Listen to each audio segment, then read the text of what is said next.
Welcome back to the SMT Media Network. In this video, I just want to quickly discuss the kind of like the fallout from the Texas Longhorns defeat to the Ohio State Buckeyes yesterday in the opening week of the college football season. Obviously, you got to start kind of here with Arch Manning. This kid is clearly a capable player.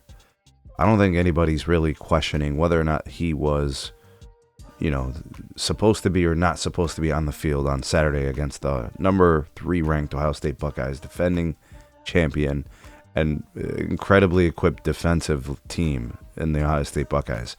I mean, he was supposed to be there. He clearly is a player with abilities and certain skills and certain talents. But there's things that have happened over like the off season, and you think about like the media and how it plays a factor into this.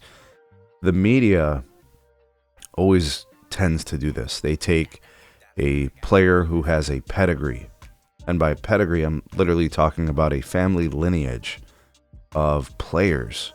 So Peyton Manning, Eli Manning, Archie Manning. This is a family that has quarterbacks running through their family tree. So this guy, that's his identity right now. He's like, what are those? His uncles and his granddad, right? So there's nothing he can do to change how the media will take this freight train that is Arch Manning because of his name. This position, that family lineage, his name, he's at Texas. I mean, how many bigger football programs than Texas? You see what I'm saying? Like this, and the football media, and this college football media, they're going to run with this. So you hear people throwing around generational talent. I mean, look here. Here's the Heisman Award chances, right? This is the updated one.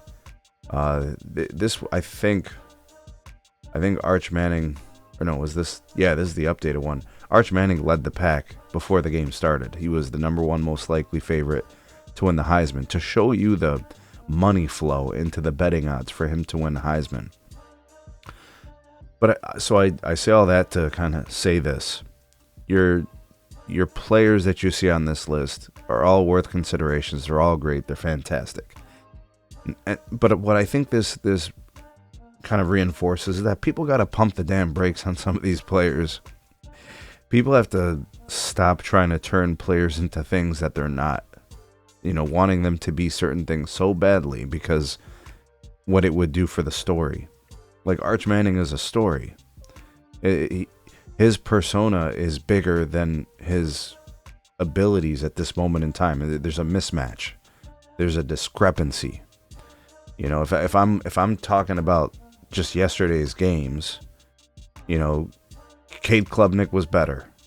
Garrett Nussmeier was better. Those guys that played in the evening game between Clemson and LSU, and LSU won. So maybe you want to give the edge to Garrett Nussmeier just on winning. Jeremiah Smith didn't have a huge game yesterday. He was contained by Texas mostly. Maybe a function of the quarterback, young guy and all that stuff in Julian saying.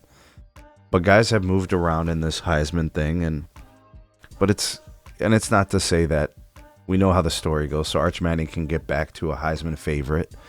If he has a huge month of games where he's averaging 300-400 yards a game, averaging 3-4 TDs a game, they're winning on his arm, some of those games and stuff like that. Like, he's right back in the thick of things because of the name, right? And the storyline.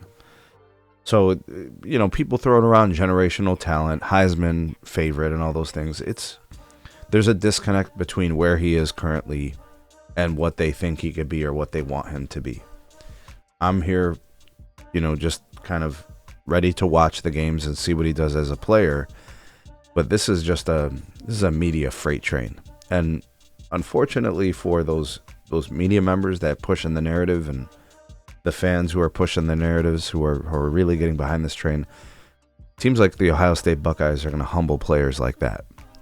And it's not that the players are bad dudes. The players haven't even done anything. I've never even heard Arch Manning speak about, he should be the Heisman favorite and he should be viewed as a generational talent. I've never heard him say any of those things. Probably a nice kid for all we know. But you know, I think this is just a reminder that the separation between Arch Manning's lore, potentially, and where he is right now as a player, they are two very different things. I think it's important that we remember to keep that in mind. Let me know your thoughts and opinions. Welcome down below. Questions, comments, concerns, like, share, subscribe. Check out some more videos. We'll see you guys soon on the next one.